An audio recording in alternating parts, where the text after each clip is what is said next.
just going to do a couple geometric shapes just to show you a couple things. And I'm going to do the cube.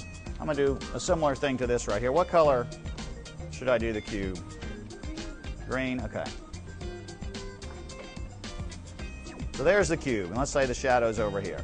One of the things that happens with marker is you don't want to draw too much. Like when you draw that face, you don't want to spend a lot of time on the drawing, because what happens is the marker will color up your lines pretty quickly. So you mainly just want to draw the lines you're going to use for that layer or for the next 2 or 3 layers, and then know that you're going to have to draw again on top. So green. So it's light to dark. So I'm going to start with the lightest green I've got. And marker is layering. I try to use the thick part of the pen first.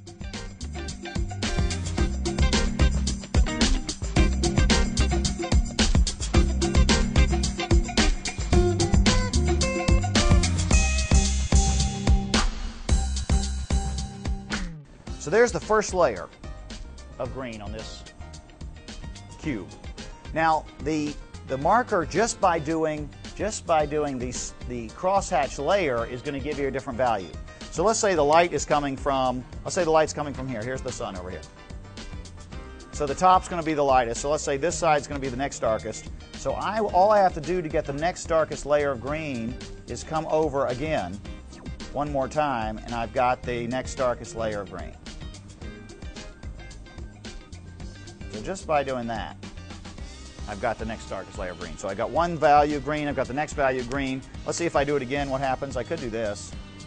That really doesn't do a great, it changes a little bit. I could just do layers. So you could do values just by layering your single color. And I did get 3 values. That's not the most striking green. I could come in the other side and put a darker green in there.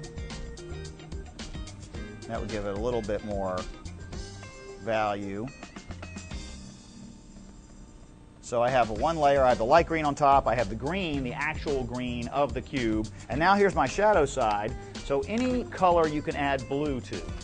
So to make the shadow green, even though I'm going to put blue on top of this, let's try the light blue first. The light blue will end up looking like it's green.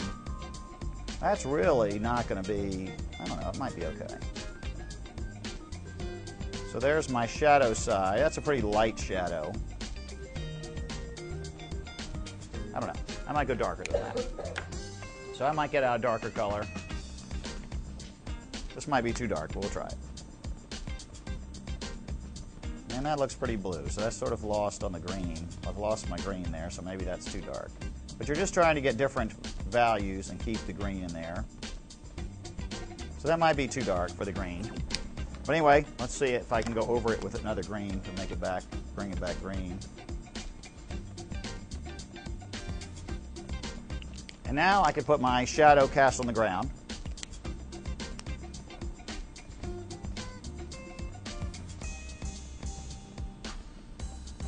So just with a couple colors, I've got my green cube. So there's the cube. Now you can't see, you can still see the marker lines, and you're not going to be able to get rid of marker lines with a marker. Now if you want to, one of the things you can do is I put the mechanical line on there. You can see how it looks without the mechanical line. Sometimes the mechanical line really can help a marker image. So you could come in and just do the outside line like that. I could keep going. I could just do the whole, you could outline the whole thing. Sometimes that really makes it a little bit more defined if I want to. If I want to make the outside line thicker, I could always do this and make it a really thick outside line if I want. It's a little too thick, maybe.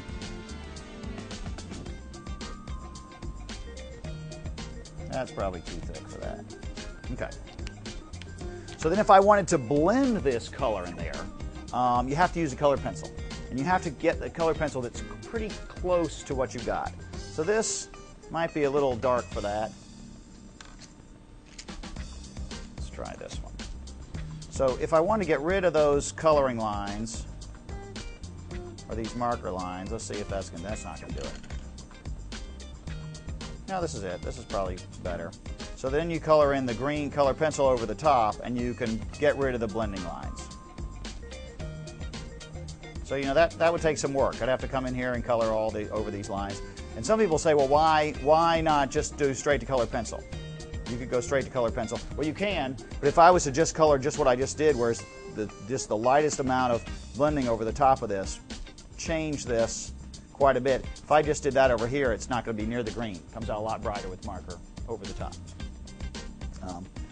And then if I wanted to put something in, you can put color pencil over marker, but marker really doesn't go. If you put marker over color pencil, it just disappears, the color pencil generally. But you can draw some light lines in dark areas with the color pencil as well.